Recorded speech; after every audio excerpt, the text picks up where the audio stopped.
So you just mentioned to me that you've got students who are interested in Christianity because of Jordan Peterson. So then you start, I mean, in the context of a public university, how do you introduce them to the Christian tradition? I mean, it's so enormous. Yeah, so as I mentioned, I've had a variety of students have become interested in Christianity, largely through Jordan Peterson's lectures on Genesis and Exodus, Yeah. and approaching them in sort of a mythical manner. Yeah. So between the secularists who want to trash the Bible and the literalists who want to read it in a fairly simplistic manner, there's this middle way, sort of mythical exegesis. Yeah. And so they've been quite taken by that, just because the personal application, yeah. In terms of their own journey and where they are. So now at a public university, we have programs in religious studies. And so at a lower level, it's a general introduction. Second year, you have religions of the East, religions of the West, and I teach those. And third year level, it's particular traditions. So in the West, Judaism, Christianity, Islam. In the East, obviously Hinduism, Buddhism, Taoist tradition, Sikh tradition. And then at the fourth year level, people can take particular themes or thinkers that they want to dive a little deeper in and explore their thinking and their relevance both for the past and the present. Okay. And so these particular students, this is an upper level course just on the Christian tradition. So I tend to approach it through, given a lot of people's interest today, they come to, some do, not all, of course, they come to Christianity through an interest in the contemplative traditions, the spirituality tradition. And so I use a book called Thirsty for God. It's a lovely overview of the Christian tradition of spirituality. And then to give them a bigger sense of the great tradition, I use Jaroslav Pelikan's The Vindication of Tradition, where he talks about difference between tradition and traditionalism. One's the dead faith of the living, the other's the living faith of the dead.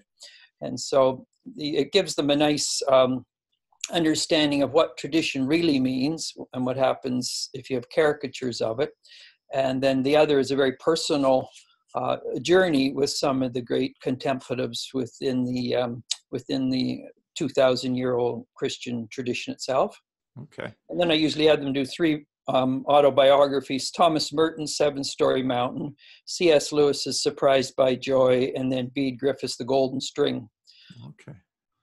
So what happens in your experience? What happens after? Do they find churches often? I mean, because it's one thing obviously to study it over here, it's another thing to practice it.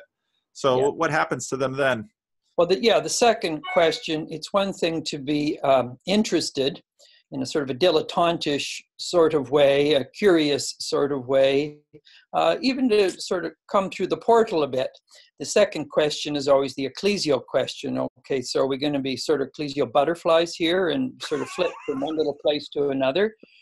Or what's the relationship between Christianity and life in the body of Christ, to the Corpus Christi in that sense? So a lot of our discussion hinges on those two elements. What's the relationship to spirituality and ecclesiology? And then the third question is, what's the relationship of spirituality, ecclesiology to public responsibility? So that triple chord of any sort of minimally mature faith.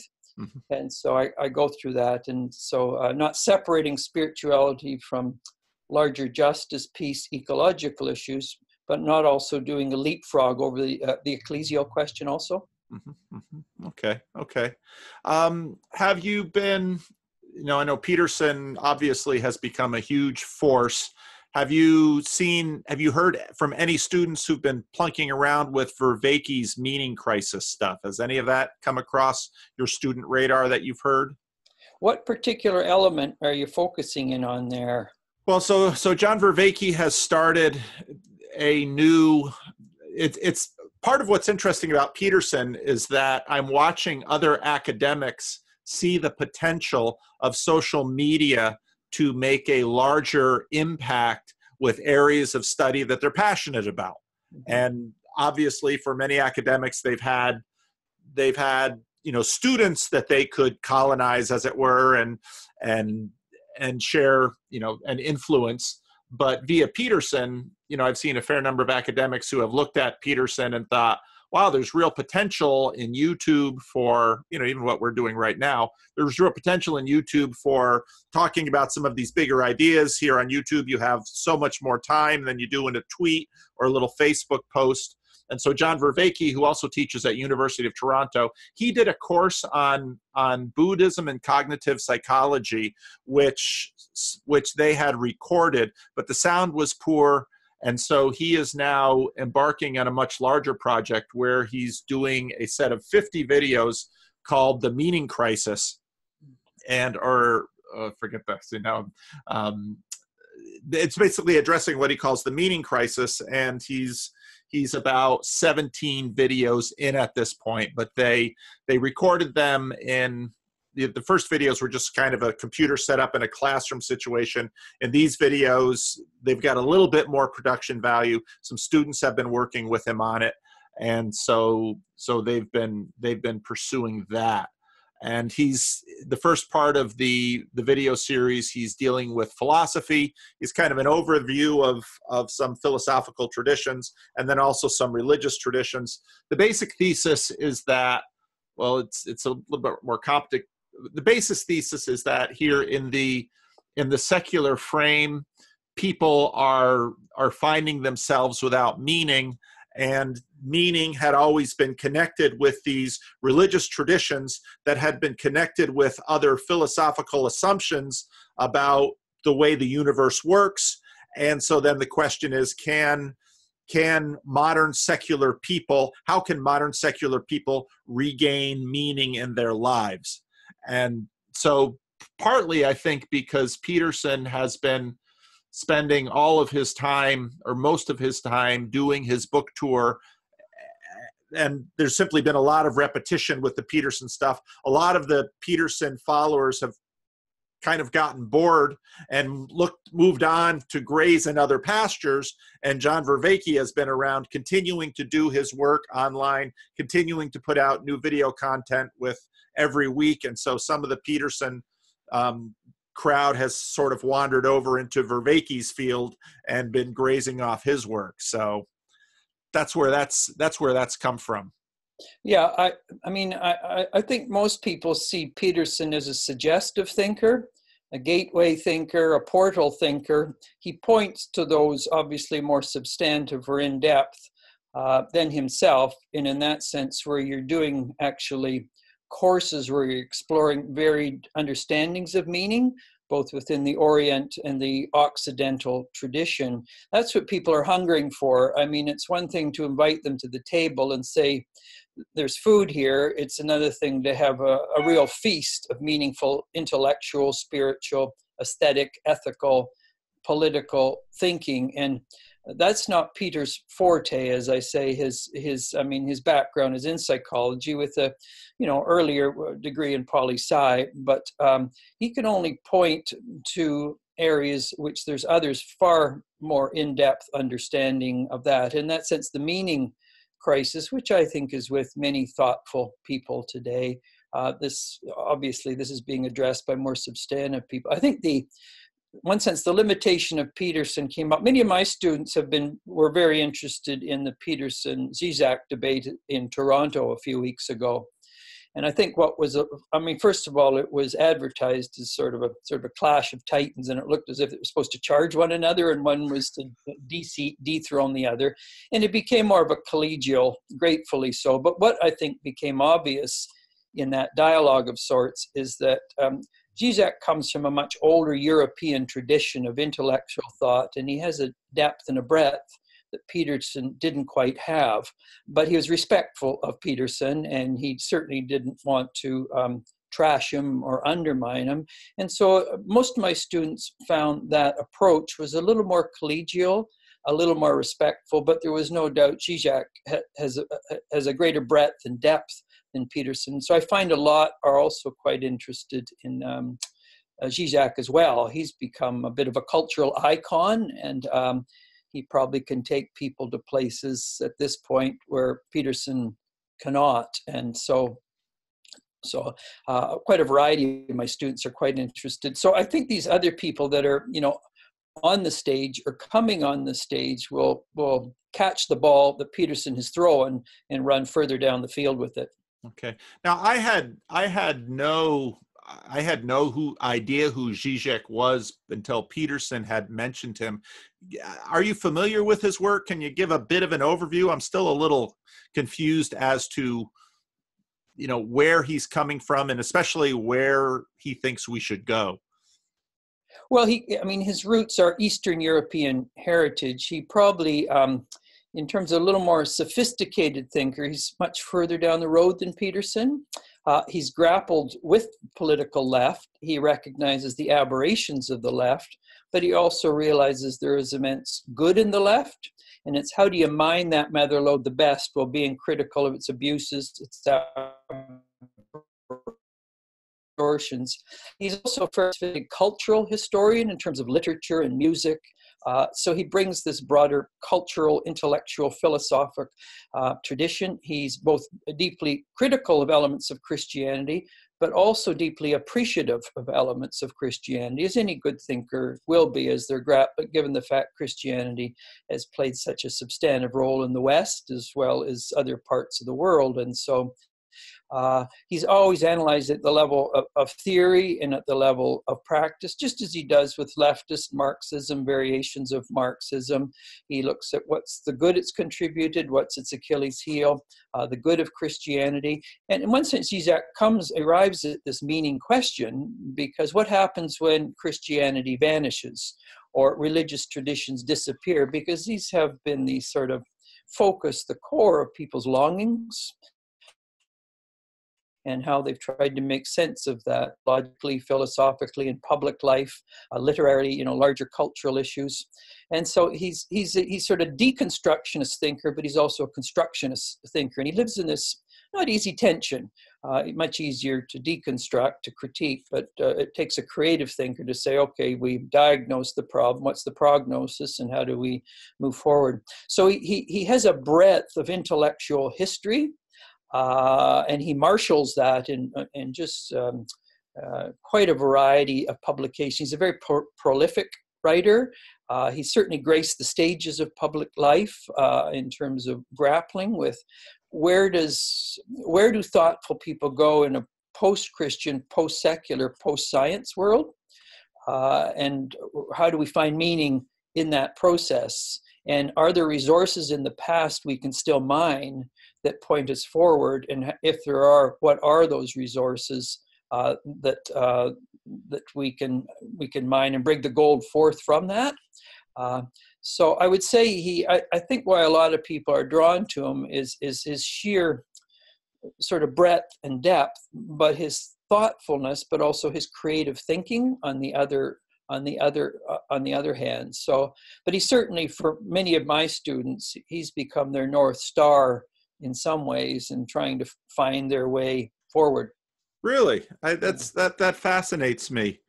And in listening to the Peterson debate, I heard him deconstructing a whole lot of things all along the way, but I never got a sense of, okay, so here's what won't stop capitalism. Here's what will stop capitalism, but the whole world stops with it, on and on. So I was curious as to exactly what he points to.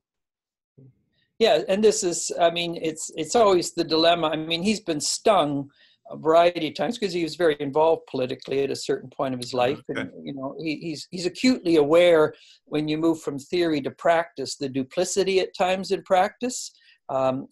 Similar to, we've talked before, Hermann Hesse's Glass-Bead game, where you go from the intellectual elite, the thinkers in Castalia. So what's this look like when you enter the valley of actual praxis or working out your theory in the layered level of human interaction? And so he's always, Zizek is always trying to say, so what's the relationship to thought and action? How do you live that tension?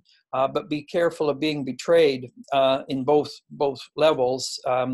And because of a certain experience in Eastern Europe and engagement with leftist politics, he also sees how that can betray you.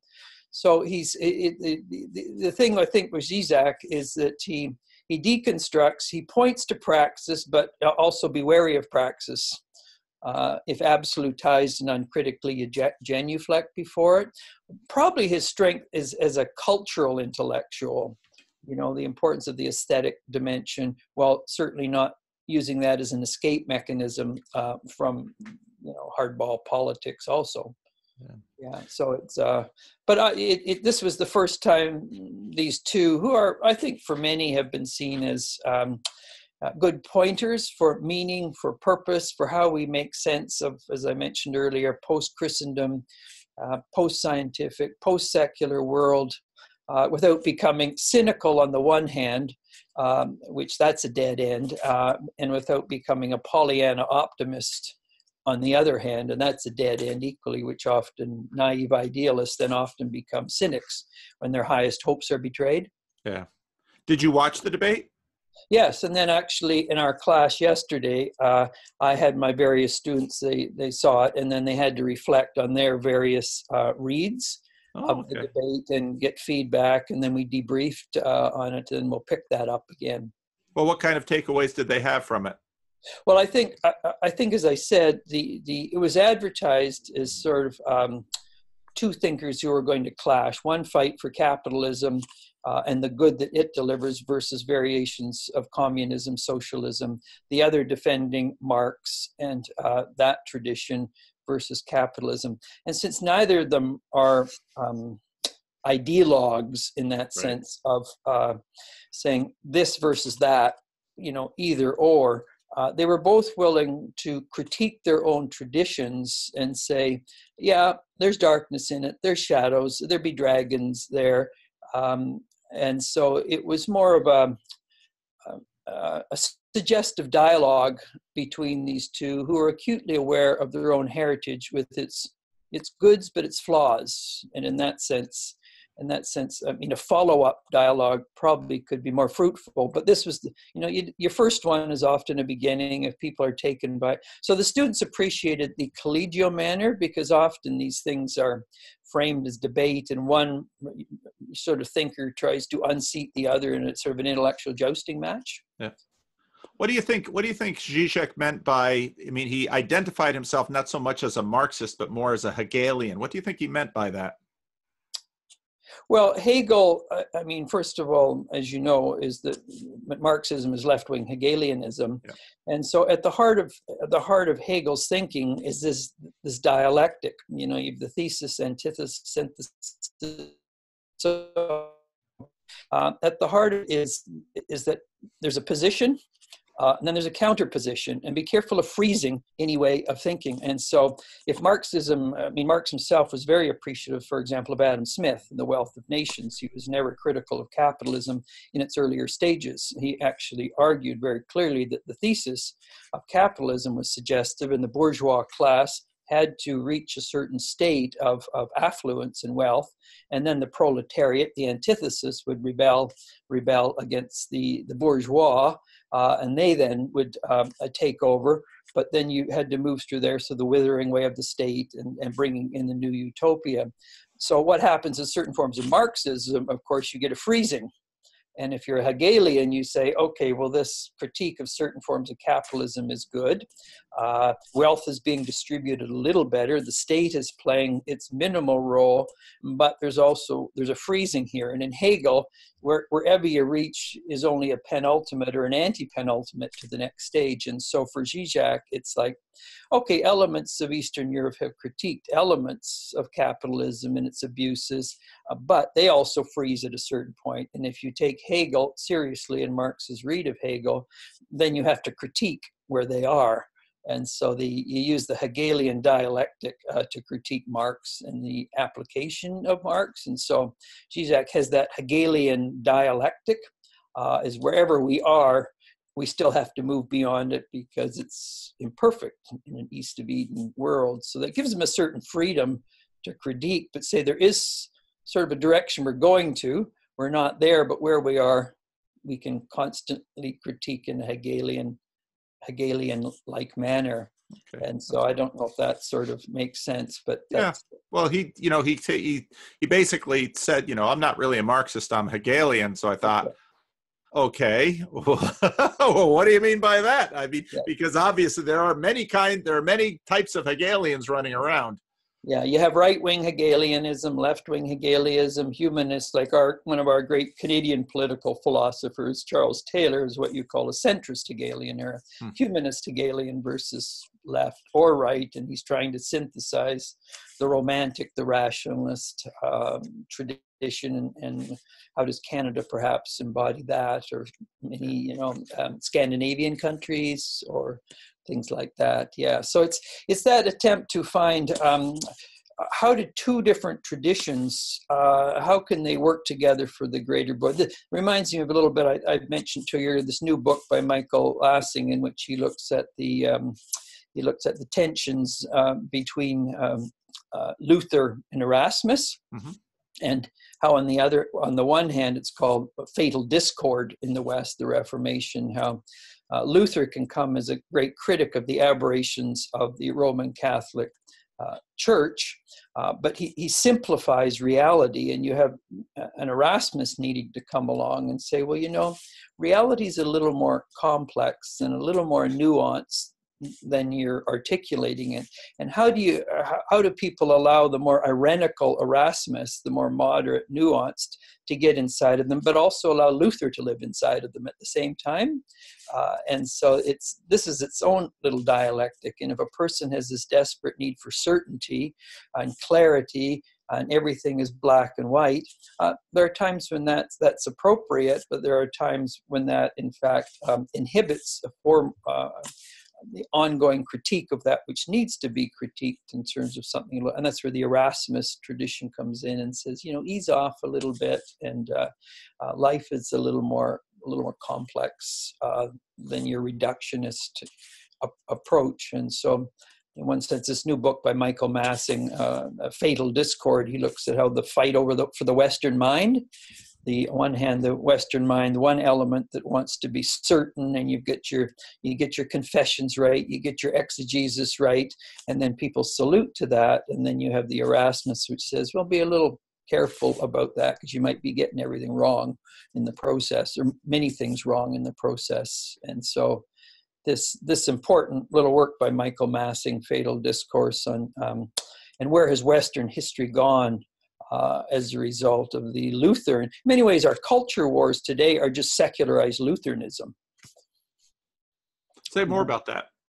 Well, when you get, say, politically correct stuff, there's the sense we know what's right, and if you disagree with us, that proves you're a bit of a hillbilly from the Catskills, or you're not as enlightened as we are.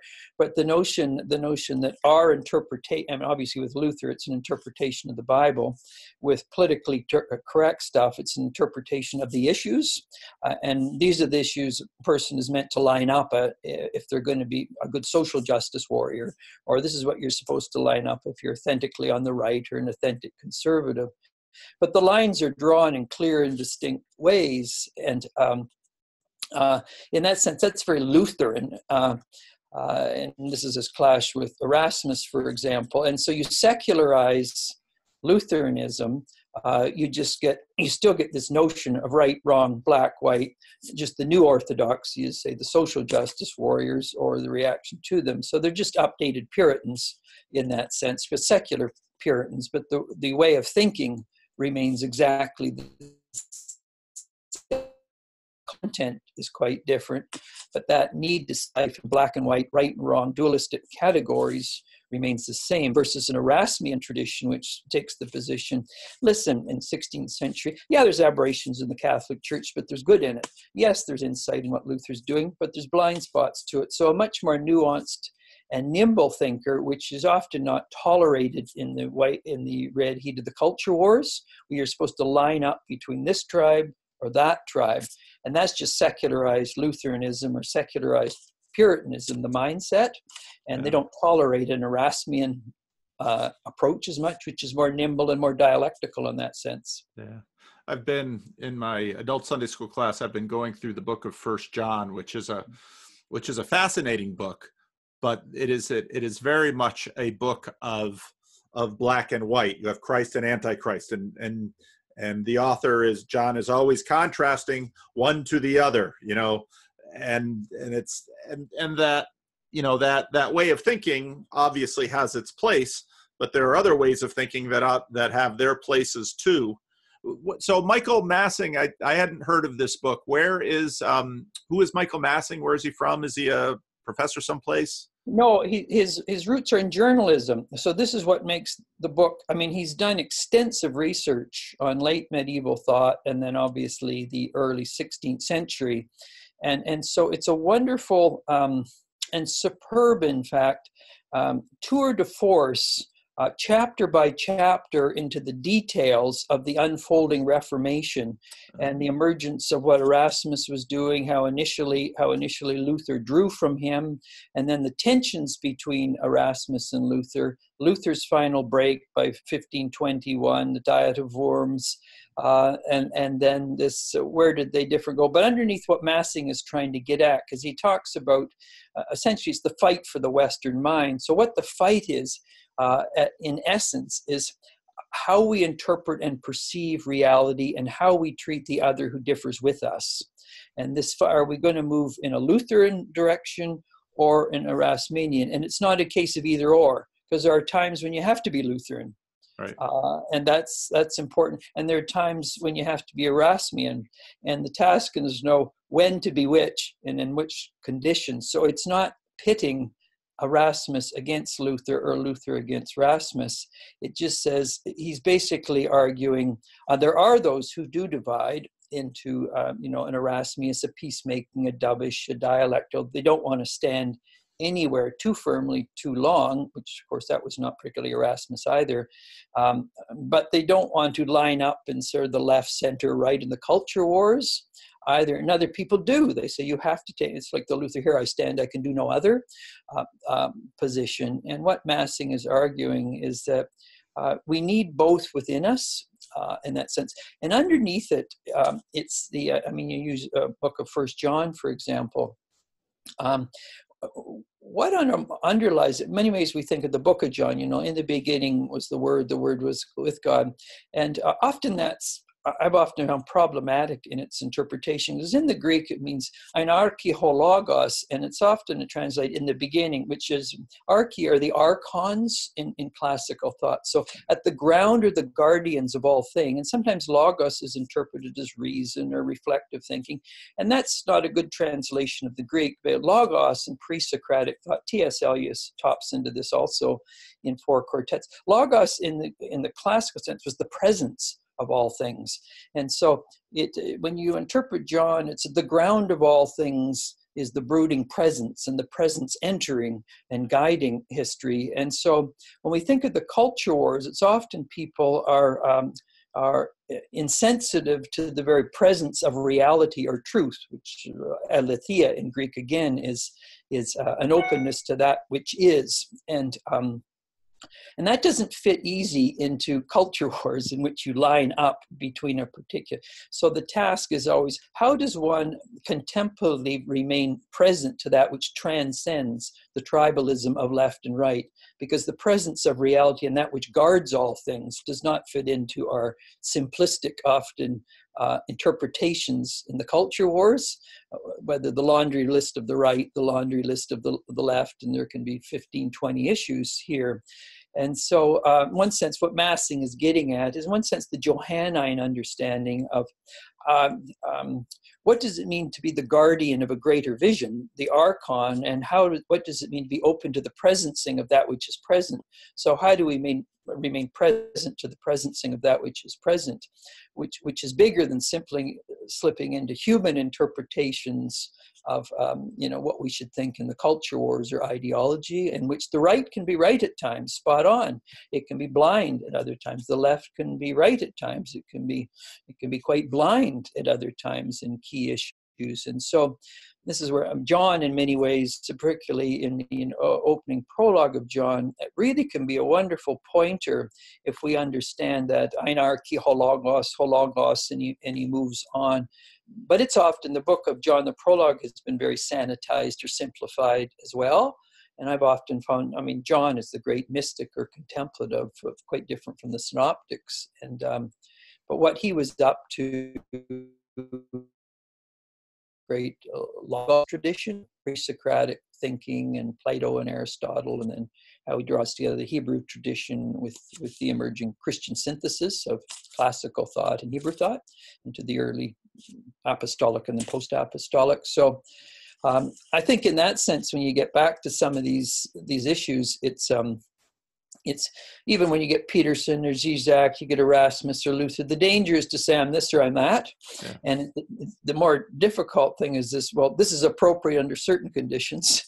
This is appropriate under different conditions. And how do we allow these people to live within us? You'd mentioned earlier, I forget who your thinker was, but he was looking at emerging thinking in the Middle Ages. I don't know whether he was dealing with Bernard of Clairvaux or Peter Abelard.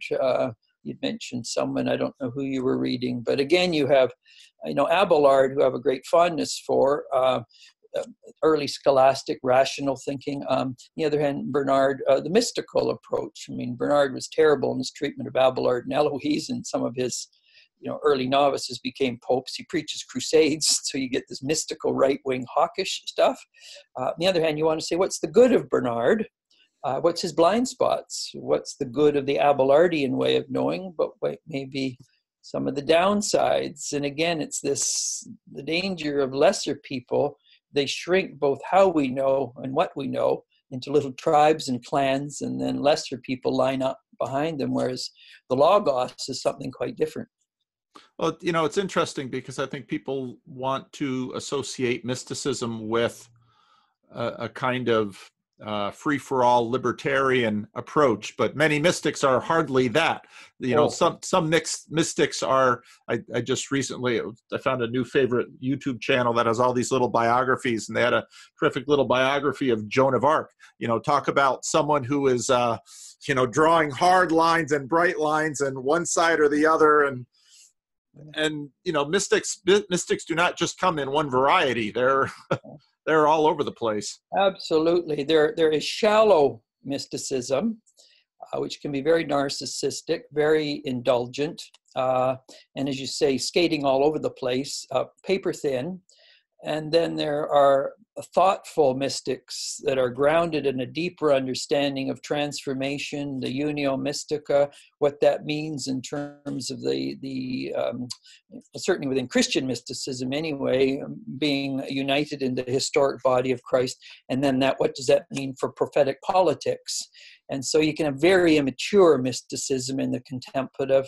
You can get right-wing mysticism, left-wing mysticism, but the noblest of contemplatives, mystics, again, they transcend all of that in terms of mature contemplative theology, which is grounded in a pretty solid ecclesiology and then impacts the world in a meaningful prophetic manner. Again, that's the triple chord, but everything has its counterfeit. Yeah. And lesser people often get taken in by the counterfeits, and you want to walk them into. This is the nature. One of the illnesses of our times, I think, is the problem of memoricide. We have no memory, and so when people have no memory, but they're hungry spiritually, often the markings are gone, the landmarks are gone, and then they're vulnerable to anybody who comes along and offers some sort of magic solution to their hungers, their longings, their disappointments, and often then they get taken in and they become cynical. But the more a person's, this is why I mentioned the course I'm doing on Christian tradition, I make sure they know their Yaroslav Pelikan very, very well, and it's 5 volumes of the Christian tradition. Okay, then we can understand the relationship of experience to theology, to philosophy, to creeds, to councils, and so it's not some reductionistic, silly little narcissistic understanding of mysticism. Do you think the Protestant Reformation was inevitable? Because when you have Erasmus and Luther, obviously Erasmus is clearly part of Luther is his personality, his culture, his situation. Obviously, and then also, it seems, I read the last Luther biography. I guess it was maybe 2-3 years ago that I read the last Luther biography that I read. It very much seems that, Luther posts his 95 Theses. He's obviously a volcanic personality. but posts the 95 Thesis in Latin, gets translated into German, pamphlets go out. Now suddenly the Catholic Church has a political difficulty on their hands. Obviously, you have an institution that is spanning over, a variety of cultures, trying to hold all of this together.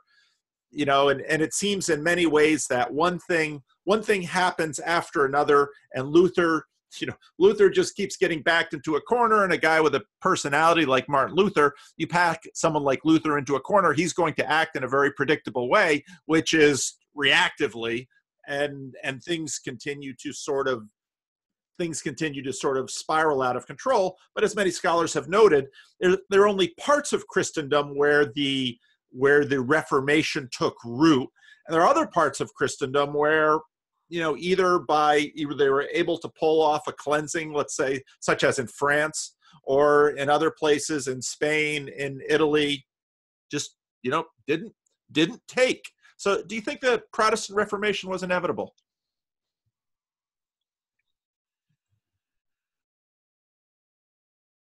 I would say no. I think definitely the reform of the Roman Catholic Church was inevitable. How that reform took place in many ways hinged on two different temperaments. Erasmus preceded Luther, and am I coming through? Yep, you are. Yeah. You paused for it. It had stopped, but it's back on. So yeah, I mean, what were called the Oxford Reformers in England, John Colet, Erasmus, Thomas More, they were acutely aware there were all sorts of problems in the Roman Catholic Church, and certainly emerging from Rome, and they knew a renaissance had to occur. The question was, how do you remain critical but loyal? And this was the underlying dilemma. A Catholic thinker at the deepest and most meaningful is always critical of the aberrations of what the church is meant to be, but they're loyal to that. And this is where Erasmus, Thomas More, John Colet comes out of. And so Erasmus shared with Luther, actually he went much further than Luther in terms of criticizing the Roman Catholic Church, but he was more moderate on his tone and texture, but he also held to loyalty to the church as well. And so, yes, it's an imperfect body. It can be reformed. Think over the long time. Whereas Luther, he very critical, but increasingly, given his bullish nature, the confrontation between he and Rome reached such a pitch, and he wasn't going to back down. He didn't know how to compromise, which infuriated Rome, and you essentially get two people in a ring going at one another. Erasmus was a moderate middle. He was as critical, I mentioned, as Rome as was Luther, but he believed there was ways of reforming the church in an irenical and just manner in which you didn't slip into schism.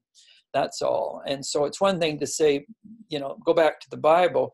Well, the Bible and reading Romans and Galatians, and this is where Erasmus differed with Luther. He says, yeah, that's there, justification by grace through faith. But there's more to Romans and Galatians and St. Paul than that, for one thing. So he differed with what he thought was Luther's reductionistic read of the text. He also says, read John. It's about the unity of the body of Christ. Or Paul, head, body, bride, bridegroom, vine, branches. So if you want to do the biblical thing, then let's really do the biblical thing, Luther, not just go cherry picking with little texts based on your own journey. And so how do you hold together the one holy Catholic and Apostolic Church? This was, so I would say reform, absolutely. But then the question is, what do you mean by reform? And this is where finally Erasmus and Luther parted paths. Well, it's helpful to remember too that it usually takes two to schism. And, absolutely. Obviously, Jan Hus, the Catholic Church knew how to silence its foes pretty dramatically, and make examples of them so that others would hold the line and stay true. It's always a dilemma when you get to the confrontation between two different ideals and people polarize on it.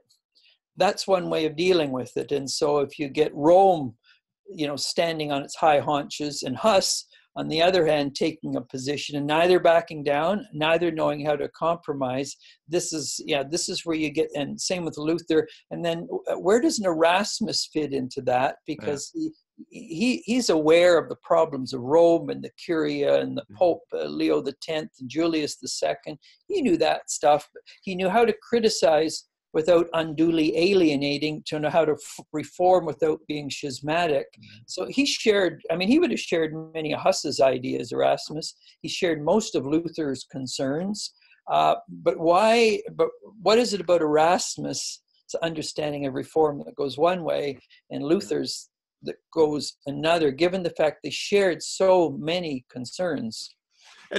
But also the reality that many of these concerns had been live taught. These had been, the corruption in the Roman Catholic Church was very known for quite a long time.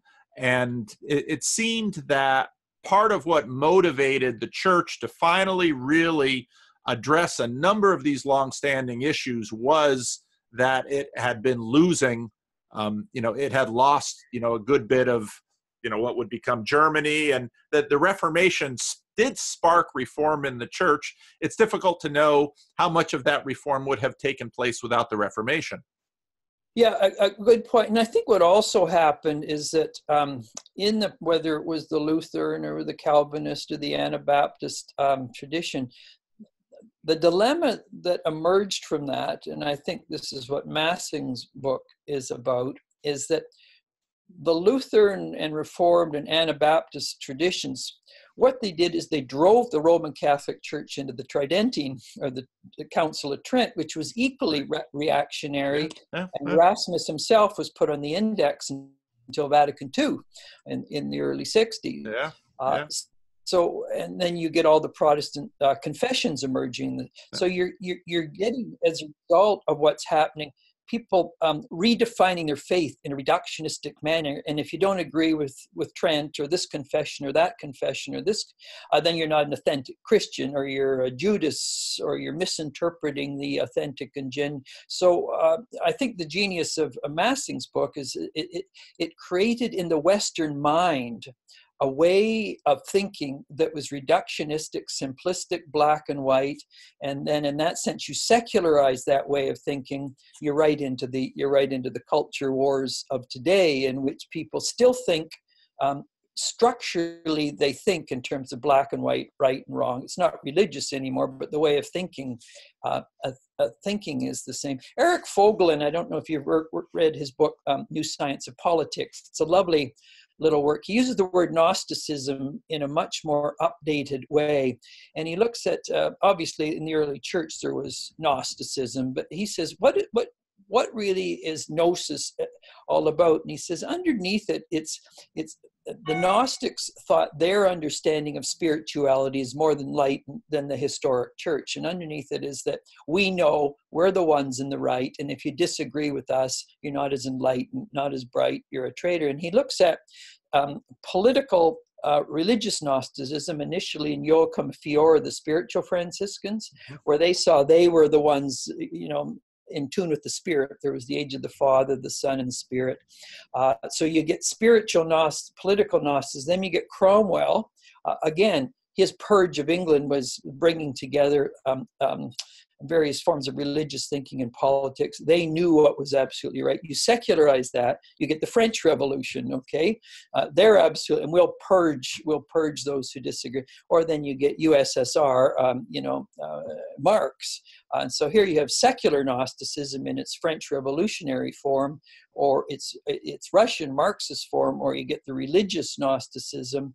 And then really a lot of these culture wars are just modern Gnosticism in that sense of, we know what's right, our interpretation, and we're going to purge you. We're going to, we're going to go on the witch hunts. We're going to trash you as a human personality. We're going to caricature you in the public realm if you disagree with us. Well, that's just Gnosticism in terms of the underlying meaning of Gnostic is to know, but not just to know, but to know certainly, and our read, and you get that in religion, you can get it in secular things. And so in that sense, secular Gnosticism being the French Revolution and the Russian, we're seeing it played out in the culture wars today in terms of gnosis. And so Vogelin's work, A New Science of Politics, is really good on naming that for what it is, and a mindset in the way that is incapable of seeing nuance, and in certain areas where there should be nuance, and where there shouldn't be tribes, but they do exist. And so it's that gnosis, Gnosticism. Okay, so that's a newer book of his, Science, Politics, and Gnosticism, 2 essays. Yeah, that's a follow-up book that is equally worth reading. It's very good. He critiques Marxism, Hegelian, and there's a variety. But his earlier work, New Science of Politics, came out in the 50s. And then this book you mentioned, it's a much smaller work, but it's really worth reading too. Okay. And he takes the classical understanding of gnosis, takes it out of its sort of the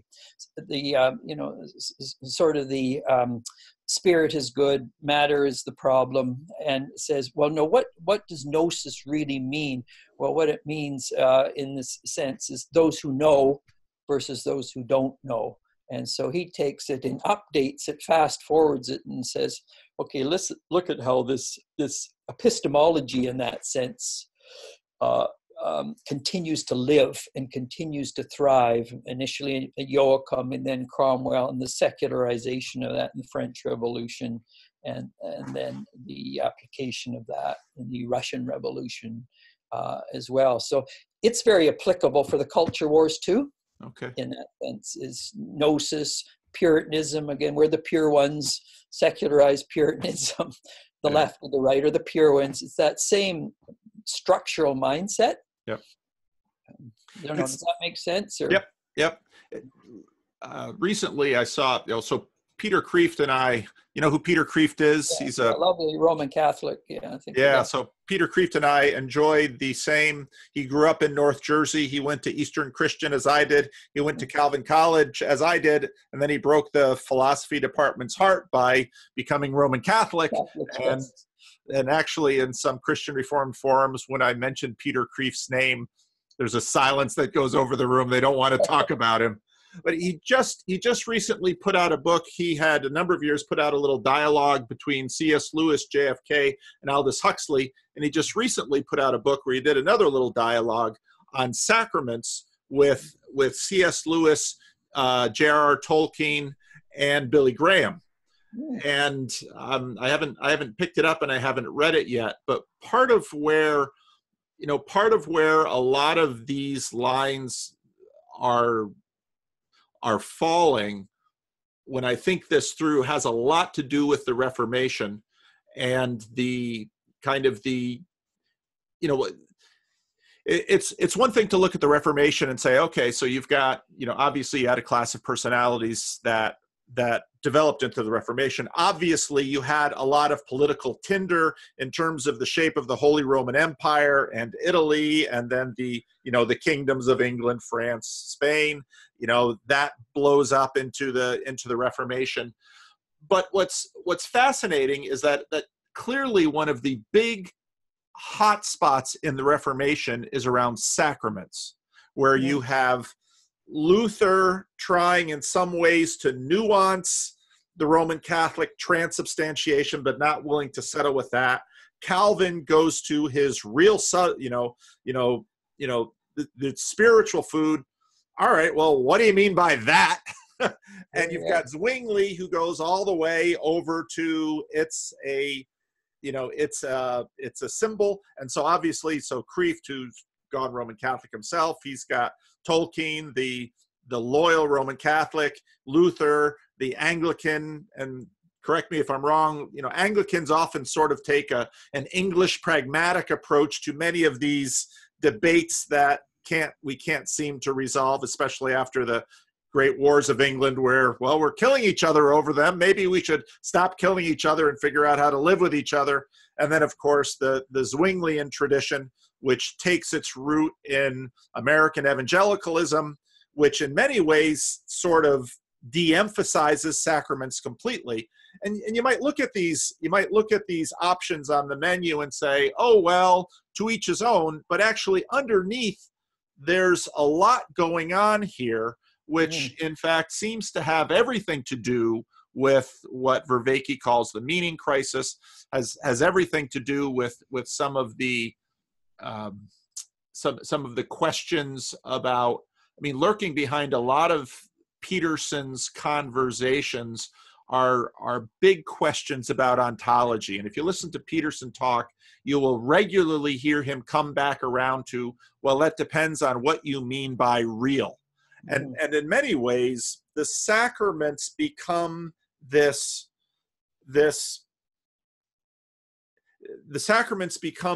opportunity to engage in this question about that which is most real.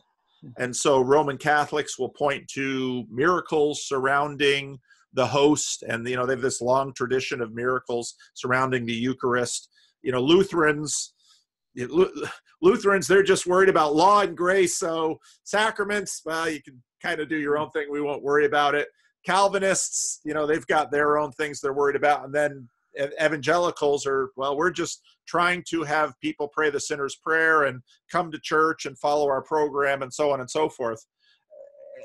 One of the things that strikes me as a pastor as I watch, as I've been watching in my Calvinist corner of, in my corner of Dutch Calvinism, it's been interesting how for many church planters and young pastors, the questions of what is the Eucharist, what is the sacrament, is all coming around. And it seems like, again, all of these, if you have the schema of let's say a house or a car, all of the wires seem to go through this tiny little area. This is my body, Jesus says. Okay, what do you mean by is? And almost the entire Western tradition gets stuck right there on that question. How is this the body of Christ? And what does that mean?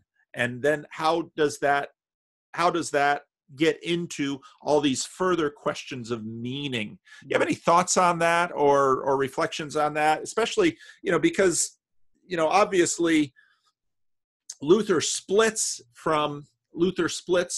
with Erasmus on this, and Erasmus remains a loyal Roman Catholic. But very quickly, I mean, the questions of sacrament will continue then to fracture in the Reformation.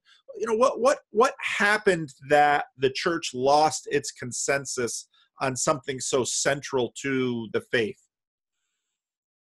Well, I think, as you're saying, first of all, right, in that it is an ontological question, and what the church is always grappling with at its deepest is what's the most meaningful way to encounter ultimate reality or Christ. And so how does our understanding of the sacrament either facilitate that or prevent that? Because if you take the position that the sacrament, particularly the Eucharist itself, is the ultimate means of participating in Christ, in the body of Christ, then this is why this debate goes on. And so if it's memorial, it's one thing. If it's transubstantiation, it's another. It's a consubstantiation of its presence. Underlying the question is, where do we turn to nourish the deepest longings of our human heart and mind in our journey? And then how does sacrament fit into that? There's specific sacraments, a sacramental understanding of life itself. If people, I think, get excessively focused on these sacraments, the danger is that they close down on a sacramental view of life, how God meets us if we have the interior openness and attentiveness to various means of grace. And so what's the relationship of the sacraments to a sacramental view of life? And underneath it is, what's the relationship between a deeper attentiveness to God's grace and understanding how that grace operates efficiently, meaningfully in our lives. And on the one hand, you can have the objective or an attempt to give an objective understanding of the sacraments, but how can those sacraments, just because you take them, people can leave them, they're no different as human beings, so you can have this formal thing. So, but I think underneath it is the deeper question: how do humans, in their all too human journey, encounter and be transformed in the life of Christ, the life of the church, and in the life of the communion of the saints? And so those are not easy, and that's what's divided different ecclesial communities. I just have to scamper now. I have to meet someone at 3:30. Okay. So, to be continued. Okay, Rod. All right. Nice chatting with you. Good chatting with you. Take care. Okay. We'll be in touch. Okay. Bye-bye. Okay, bye-bye.